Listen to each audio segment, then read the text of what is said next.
What is going on, everyone? My name is CakeyC and welcome back to the channel. So today's video is going to be another episode of the setup series, and we're going to have a look at the best loadout that you can be using towards the end of season 4.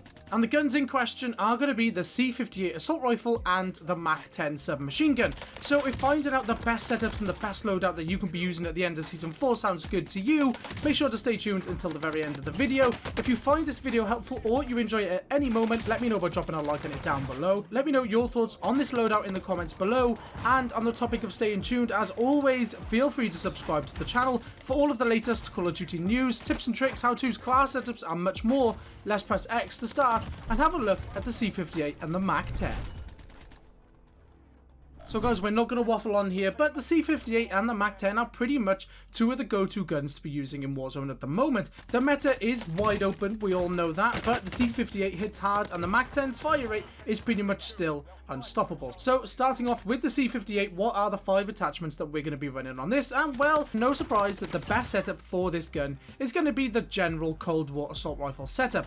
We're going to use the agency suppressor. This is going to give us that sound suppression, vertical recoil control, bullet velocity and effective damage range. Now we got to remember this is going to be the medium to long range option, so the aim down sight speed and the aiming stability cons aren't going to be much to worry about. Moving on to the barrel, we're going to go for the 18.5 inch Task Force barrel. Again, this is one of the longest barrels. This is going to give us the bullet velocity, horizontal recoil control, effective damage range, vertical recoil control, and like I said with the agency suppressor, the penalties that you're going to get from this attachment, these are pretty much negligible because this is the medium to long range option. You know, things like aim down sight speed, sprinting move speed, these can be counteracted by the use of the submachine gun that we're going to get into.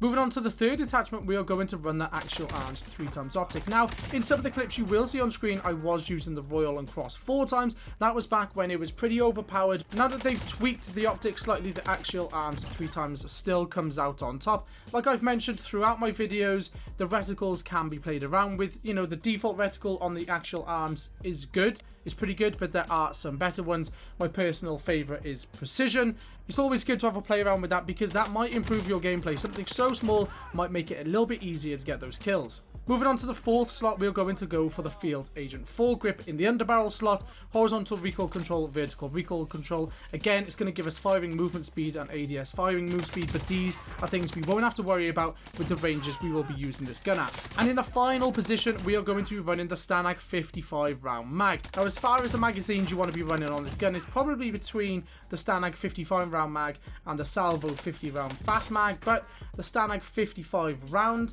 mag will give you less aim down sight penalties. It's going to be a little bit quicker to get it up, so yes, it's not as quick to reload, but again, like we've mentioned throughout this whole video so far, this is going to be our medium to long range option. Shouldn't really have to worry about reloading very quickly, fighting at the appropriate ranges for this build. So we've waffled on about the whole medium to long range. What are we going to do about the short range encounters? Well, this is where that MAC-10 build comes in clutch. So this is pretty much the standard MAC-10 build you'll probably see most players using. For the muzzle, we're going to go for the agency suppressor, sound suppression, vertical recoil control, bullet velocity and effective damage range. Now this is going to give us some ADS, aim walking and aim stability penalties, but we will negate these with some of the other attachments that we put on. Moving on to the barrel, we're going to go for the 5.9 inch Task Force barrel. Effective damage range, bullet velocity and strafe speed. The strafe speed there is a huge pro to be using with this gun. It is going to take away vertical recoil control and horizontal recoil control, but the MAC-10's recoil is insanely easy to handle, so we're not going to be worrying about them two cons there. Moving on to the Tiger Team Spotlight, this is going to give us movement speed and aim walking move speed.